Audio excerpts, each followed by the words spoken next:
You're listening to Win-Win, an entrepreneurial community with your host, Ben Wolf.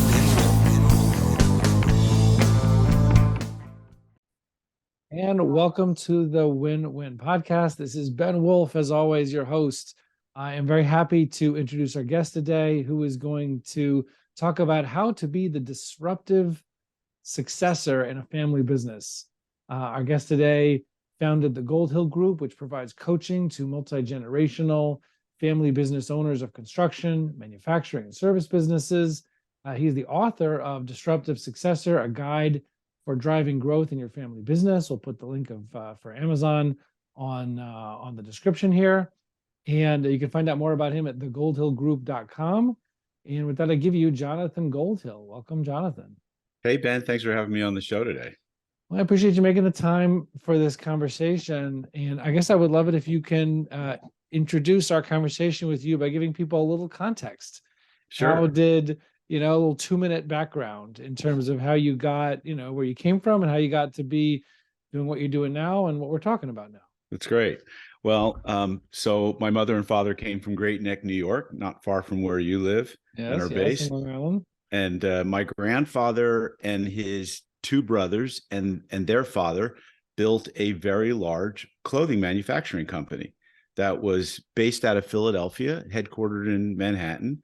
And they built probably the largest private label men's suit manufacturing company in the country. And I didn't know a whole lot about it growing up as a kid. And actually, the business was sold when I was only 11 years old. But when I used to ask my mom, I'm like, so who works in the family business? And she said, no, the question really is who doesn't work in the family business? So every family member worked in the family business. And so I grew up with this kind of legacy of this very large, very successful family business that my grandfather seemed enormously wealthy and very philanthropic. And he always had, he had the best tickets to the Mets games, for instance, and because he knew the owner. And so my story was that I would have been a fourth generation family business member had the business stayed around. But the third generation family business members, my dad being one of them, and he was a son-in-law, he died very young, 1960. I was 2, he was 35. And my uncle, who was also a son-in-law, was in the business, but there really wasn't a strong third generation to carry the torch. And so when I was 20, I went after my own version of freedom. I moved to California, and 10 years I was involved in some nonprofit and some philanthropic do good kind of stuff and organizing, and then ultimately went back to business school after I had a art and clothing company that I would say was a reasonable failure. It sent me to get an MBA and in entrepreneurship from the University of Southern California. And ever since I came out of there, I realized I'm really interested by entrepreneurs and I want to coach and consult these folks. And then I started realizing that they were mostly family businesses and that I really understood the dynamics of families and being able to communicate to the different generations. And so for 30 years, I've been coaching, consulting, training, advising, and financing small and family businesses. That's my story. So let me ask you this. So how many family businesses are there in the United States? So the research varies depending upon who does it. So family businesses employ 60% of the U.S. workforce and create 80% of all new jobs. And so it's probably arguable that 2/3 or more of all businesses in the United States are family businesses. Now, how many businesses that is in terms of numbers, I don't know, but that's a lot. Yeah, there's a lot of family businesses. Now, what's the usual definition of understanding what is even a family business? I mean, is it just somebody that their brother works in their company, or what is a family business? Yeah, so the usual definition is any business with 2 or more family members that operate the company and have a majority of the ownership or control lies within the family. So, think about the data, right? I mean, we used to say that the 96% of all businesses are under $1 million. Most of them are providing locally needed goods and services. Think of your dry cleaning, your local restaurant, all the service businesses that you go out and run your errands every day. And most of those are family businesses. They're mom and pop, their father and son. I mean, can you think of a plumbing company that doesn't have and sons as their like, unless they're like Mike Diamond, but like, it's so common for these businesses to be family businesses, and yet we take them for granted, and we don't think of them as large, successful family businesses. But there are some very large family businesses, i.e., Kraft, i.e., Walmart. Which one? Isn't Walmart? Yeah, and there's a ton of those. Ford. Those are still a lot of. I think the research. Koch brothers. What is it? Tons, but actually, if you did the research on publicly traded companies, I think you'd find a very large percentage of them are also family owned or controlled. So let me ask you this, and I guess what I'm trying to do here with some of these questions is sort of set sort of a groundwork or just sort of set a background for this conversation, understand the impact of it. But what are the statistics or numbers related to success of people taking family businesses, generation to generation? Yeah. Do we have any numbers about that? I do. And I get this from Deloitte. They did some research a handful of years back. And anecdotally, it fit with the research that I've just done from experience. But so 70% of family business owners want to pass their business on to the next generation. But the research suggests that only 30% last into the second generation, 12% remain viable into the third generation, and only 3% operate into the fourth generation and beyond. So, 2/3 of them don't make it to the next generation. Right. Wow. That is remarkable. Okay. So with that background and kind of knowing the multi-generational low success rate for, successfully, growing and adapting and surviving and thriving a family business through the generations, I guess what I would ask is, if someone is a successor, however they got there, and they're running a family business, second, third, fourth generation, whatever it is, what are some of the most important things that they need to be thinking about doing differently or better than what was done before, if they do want to be successful and be more the exception than the majority that are not continuing multi-generational? Yep. Well, so let me steal a sentence from the back cover of my book and then answer your question, which is that I wrote, the dwindling chances of success are due in large part to the issues unique to family businesses that are often wrapped up in a tightly woven knot of unspoken plans. And so the antidote to that is what they should be doing. And let me get to that. So Peter Drucker, he said that because the purpose of a business, I'm sure you know this quote, Ben, because the purpose of the business is to create a customer, the business enterprise has only two basic functions: marketing and innovation. Marketing and innovation produce results. All the rest are costs. And so I think he got that right, but not completely right when it comes to a family business, because the next generation leaders need to develop and demonstrate their leadership and communication skills. And so what I talk about in that tightly woven knot of unspoken plans is there isn't communication around the transition from a predecessor to the next generation leader. And so the tips for a smooth succession, especially to millennials, which are most of my clients, is to develop a communication or meeting rhythm with the outgoing family members or generation and the employees, right? People need to feel safe. That's the job of the CEO, is culture building activities. They need to rework the culture to reflect the new vision and purpose that the next generation leader has, because it's probably not the same purpose that the former generation. I mean, most of my clients, their parents started the business just to put food on the table. If they were thinking bigger, they were like, we want to be so successful, we maybe have a city home and a country home. We can go hiking or skiing or trout fishing or whatever their thing is. But I heard about apartments in the Lower East Side when they were like, you have a bathroom in your own apartment that's not shared with your neighbors. Right. Like that was Exactly. a And that, sign of luxury at one point. yeah. And like that's how my grandparents they grew up like on Hester Street in the Lower East Side. And that was, that was reflected of that era then. They got successful and they moved out to Great Neck and then Port Washington and then ultimately Sands Point. Um, so these are, I guess high net worth, wealthy communities.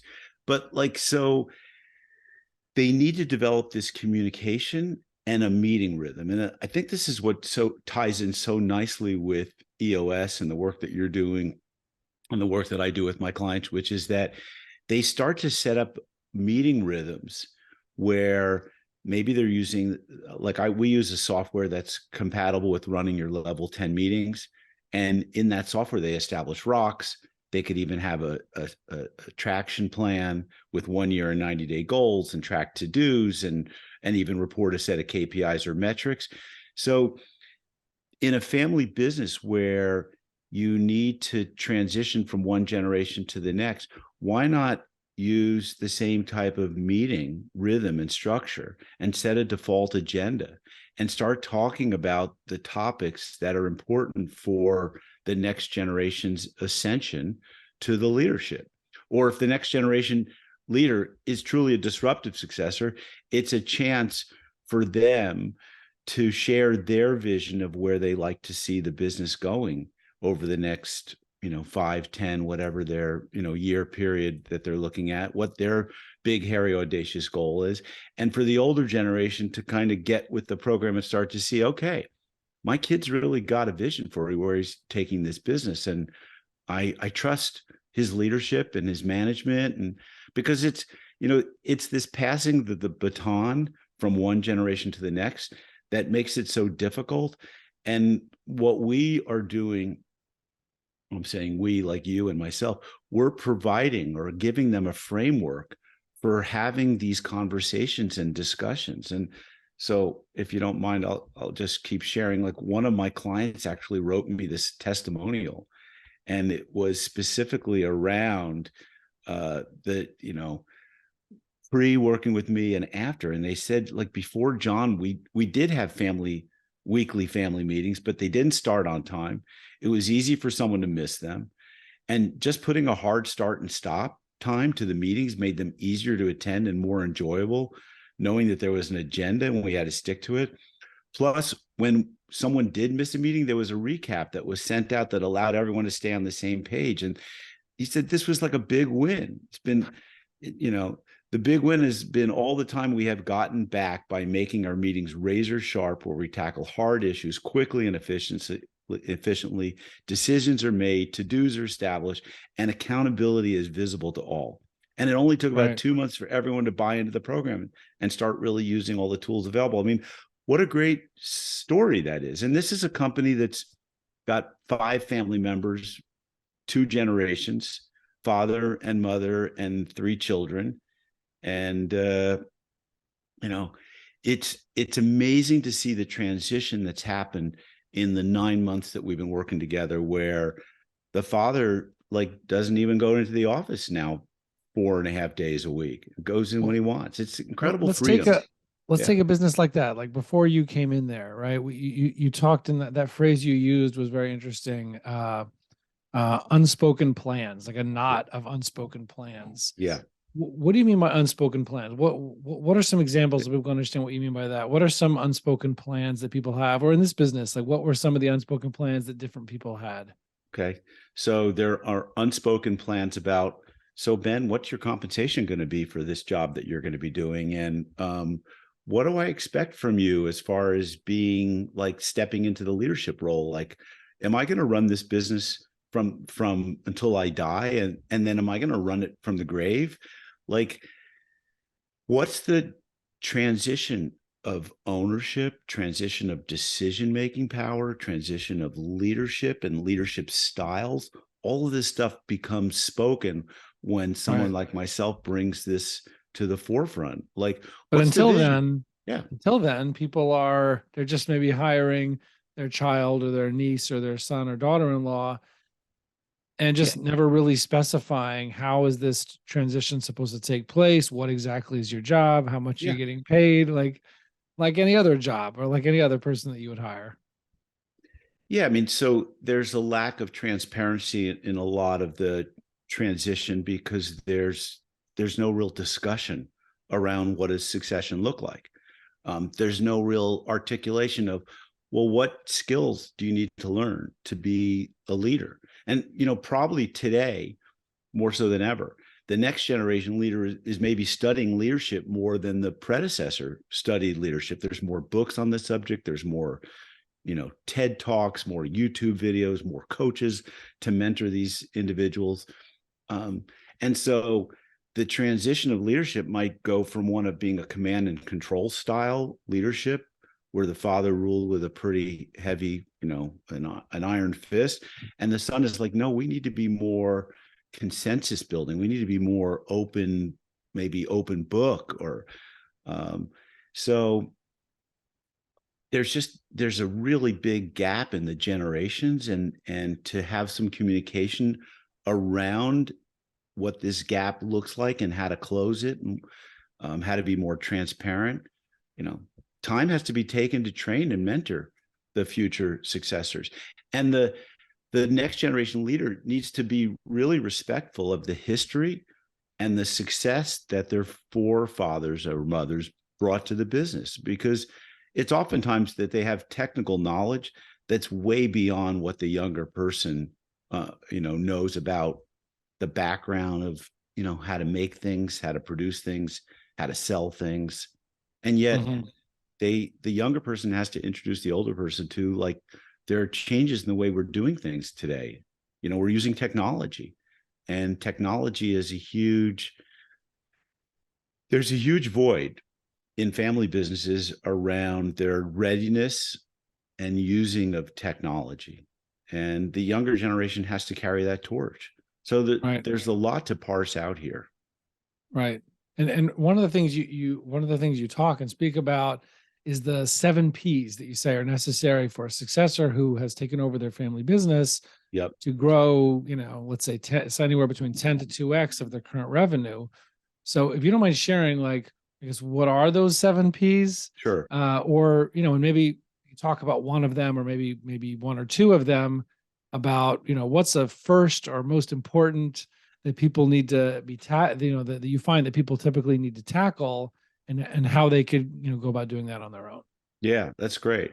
So let me go over what the 7 P's are. There's a framework that I put together, I guess, kind of similar. EOS has 6 components that you need to pull together. And so my framework is kind of looks similar, like a wheel like that. And the P's are purpose, plan, products or services, people, priorities, processes, and performance. And so which one should be tackled first and are the most important? So, any of them could be tackled first, and any of them could be argued to be most important. And I think it depends on case by case. I created purpose and plan to be number 1 and number 2, and then people and priorities and products was in there as a mix. But I think that the next generation leader has to be clear on what their purpose is. And in purpose, I also talk about what are the core values, because I think it's all about creating the culture.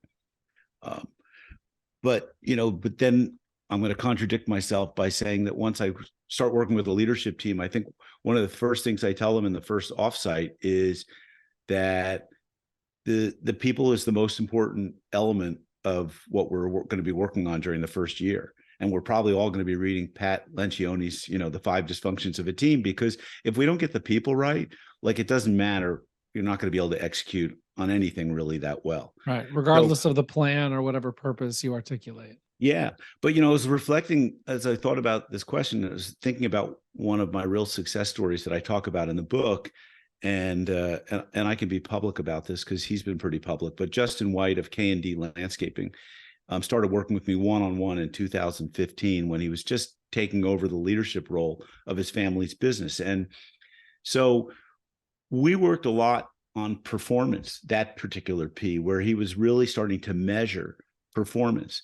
both with leading indicators and lagging indicators, and the lagging indicators being things like, what's your profitability and what's your balance sheet, your bank balance look like, and what's your receivables and payables, and leading indicators like how many leads have you generated and what percent are you closing, and what's the average ticket size. And so because he wasn't privy to that kind of stuff, because he was like VP production construction division, and his mother ran the books, and not very well. I think she might agree with that, because a lot of husband and wife businesses, the wife gets thrown, the husband's going out and selling jobs and managing the construction production of those jobs, and the wife has to learn bookkeeping, but she's never been formally trained.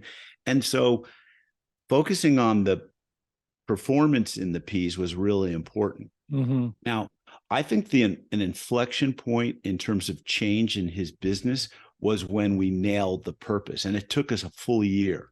We were starting to ask the question of, so why are we doing this? Why do you want to 10x the business? And at some point, we came up with a BHAG to grow to be 30 million by 2030. And then it was 300 employees by 2030. And they're halfway there, by the way, from starting from 1.5 million with me. So, wow. So pretty good.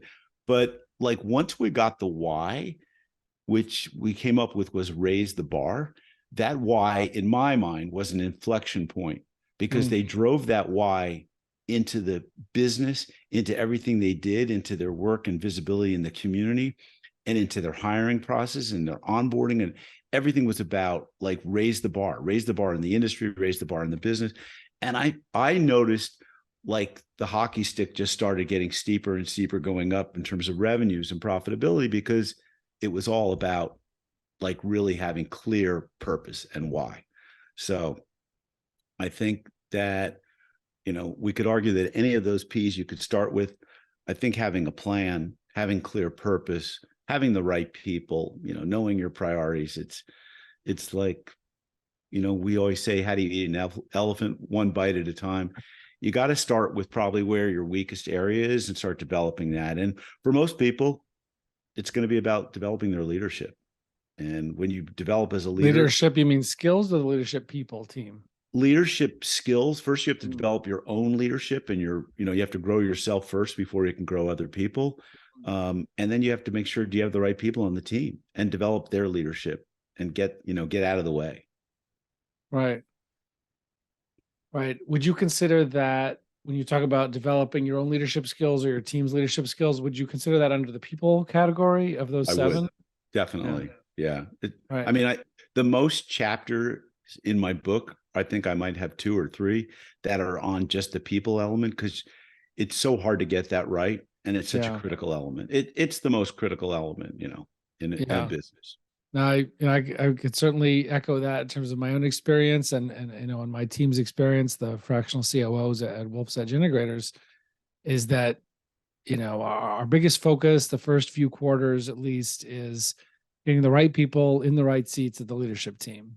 It's getting everybody to be the right people, because until we get the right people, and you could have the greatest processes, the greatest data, the greatest plan, the greatest strategy, the greatest systems, the greatest product, it's not going to get anywhere if you don't have the right people executing on it. People that can do their jobs well on a consistent basis, and who, as you said, embody the core values, of the organization. They exhibit the behaviors that are valued there. Yeah. If you don't have that, nothing else is going to work. Yeah. So about 5, 6, maybe 7 years ago, I was newly certified in the Rockefeller Habits, which is scaling up program. Then it was called Gazelles, and I came into contact with an e-commerce company. It was African American, started by the daughter, who was employing everyone in her family. And when they came to me, they were, clearly a family business, 2 generations, 5 family members, been in operations 3 years, growing 10x year over year. But even with that success, their team was only growing more and more splintered. by unspoken feuds and hidden grudges. These are the words of the CEO. Oof. And that's when they contacted me.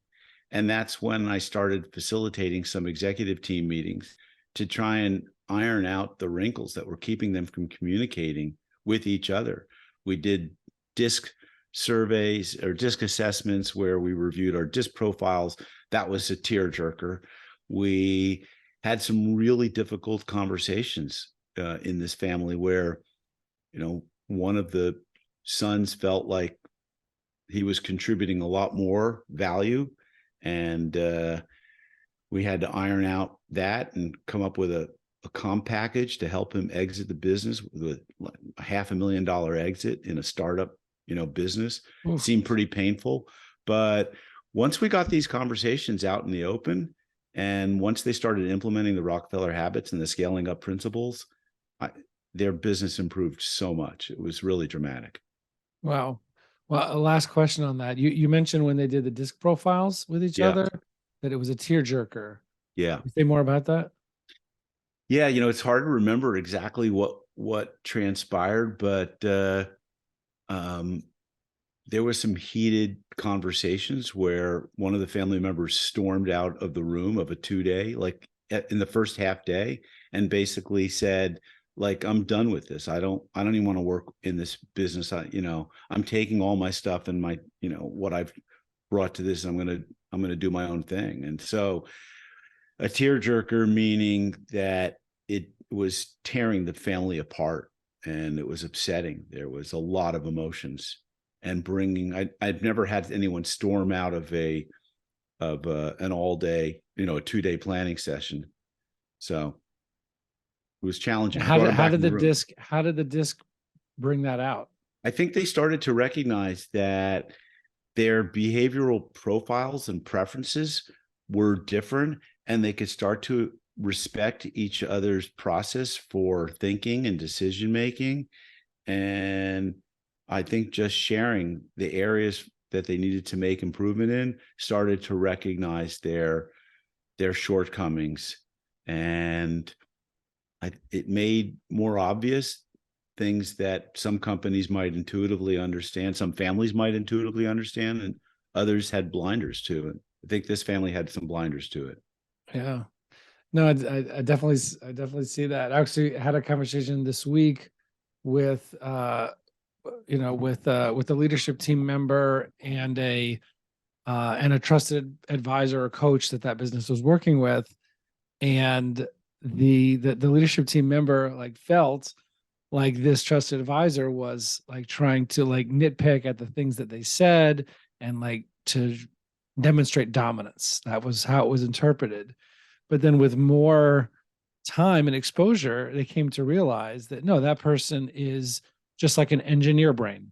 That's the kind of brain this person has. Like an engine. I mean, I don't know what that would be in DISC, but they're just more of an engineer That'd brain. That'd be a high C. So they're just they just they see something. They just see the technical things and they just focus on that. It's just because that's the way their brain works. They're not trying to demonstrate dominance. They just that's just the type of thinking and brain that they have. And and it was just when you understand where people are coming from, with the DISC tools that you use, it could just make a big difference in terms of not being offended by things that other people do or thinking that they're intentionally trying to do something negative to you, but come to realize that they're just being who they are. They think the way they think. It's different from the way you think. So you interpret it in light of, if you did that, what would it mean? But they're not you. They have a different type of brain. So it's it's an interesting tool. I have a client. It's a family business, and there are 3 people who are on the leadership team that are all in the engineering and software and technology kind of divisions, if you will, of the company. So these 3 people are all what DISC would profile as high C. I've not done DISC with them, so it's not the importance or significance of DISC per se versus another assessment. They were using predictive index, and it was really easy for me to see, and for the rest of the team to see, that these 3 people sit on top of each other in the wheel on the predictive index, which means that there's no wonder that they might have stylistic differences. That doesn't mean they're going to agree on everything. And so most of the tension, most of the fighting, most of the inefficient practices on this team and this people in this company is these three people who are in engineering, software, and the owner of the company that are conflicting with each other. And so a good step was for them to start to recognize their similarities and their differences and use some different assessments to help them figure that out. And then for them to be communicating with each other instead of it being a top down, one person to the next person to the other person. Like, guys, start getting into the room and have your same page meetings, the three of you every week, and talk about the issues. So, it was taking a variation of what EOS is teaching with the same page meeting between the visionary and the integrator. I'm saying, like, you basically have like a visionary and integrator, and you have another integrator. Like, guys, get into the same room every week and talk about, okay, what are we going to do this week? What are we going to do? Where are we going? What are the hiccups? What are the issues? Right. So important. Nice. I appreciate it. I appreciate you making the time for this, sharing the 7 Ps and how people can kind of break that pattern of, I think you said 3% of family businesses make it to the 4th generation. Right. So, give some tools for people to learn how to not be in that category, but to make a difference and be a disruptive successor. Again, they can get your book called Disruptive Successor, the Goldhillgroup.com. It's the Goldhillgroup.com, right? Did I get that right? Correct. The Goldhill Yeah, the Goldhillgroup.com. But truly appreciate you making the time and having the conversation. And thank you. Thanks, Ben. Appreciate it. My pleasure. And everybody else, we'll see you on the other side. Thank you. You're listening to Win-Win, an entrepreneurial community with your host, Ben Wolf.